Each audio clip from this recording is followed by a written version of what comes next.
Se Jesus era 100% humano, como que ele exercia 100% de autoridade sobre os demônios? Interessante essa pergunta. Tem 2 versículos bíblicos que esclarecem sobre isso pra gente. O primeiro está em Lucas 8:28 e ele diz assim: quando viu a Jesus, isso estava falando de um endemoniado, né, da cidade de Gadara, o endemoniado gadareno. Ele tinha uma legião de demônio. Estudiosos dizem que tinha um principado do mal que dominava aquela cidade, incorporando a vida daquele homem. Ele foi liberto por Jesus. É uma história impressionante. E quando Jesus chegou nessa cidade, esse endemoniado veio e disse assim: quando viu Jesus, ele se prostrou diante dele, exclamando e dizendo em alta voz: que tenho eu contigo, Jesus, Filho do Deus Altíssimo? Rogo-te que não me atormentes. Isso porque Jesus tinha mandado ele sair. O versículo seguinte fala assim: porque Jesus ordenara ao Espírito que saísse do homem. E por muitas vezes, né, ele se apoderara dele. Então, esse primeiro versículo nos diz que o demônio reconheceu Jesus, chamou ele de Filho do Deus Altíssimo, se prostrou diante dele, olha só, e disse: que tenho eu contigo? Então, quer dizer, o próprio demônio dizendo que ele não tinha nada com Jesus, né? E pedindo para que Jesus não atormentasse ele. E neste outro aqui, Jesus está falando para os discípulos, em João 14:30, ele diz assim: já não falarei muito convosco, porque aí vem o príncipe do mundo, ele nada tem em mim. Olha só, Jesus falando que o príncipe do mundo, quer dizer, príncipe, trata-se de um governante. Então, Jesus falando para os discípulos: olha, não falarei muito agora com vocês, porque ali ele era já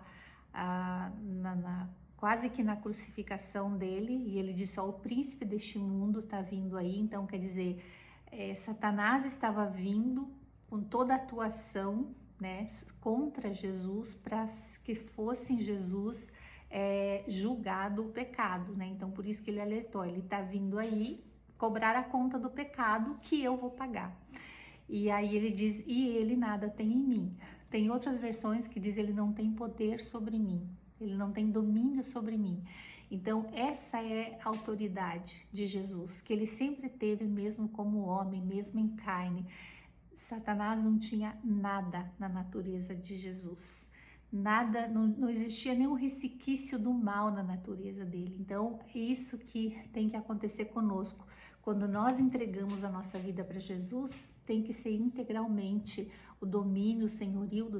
Se nós não submetermos a nossa natureza completamente a Jesus, o mal terá habitação em nós e o pecado terá domínio sobre nós. Então, para que nós tenhamos autoridade sobre o mal não pode ter nenhuma área da nossa vida controlada, sob o controle dele. E isso que acontecia com Jesus, ele não tinha nem o resquício na vida de Jesus, de domínio, de controle, de influência.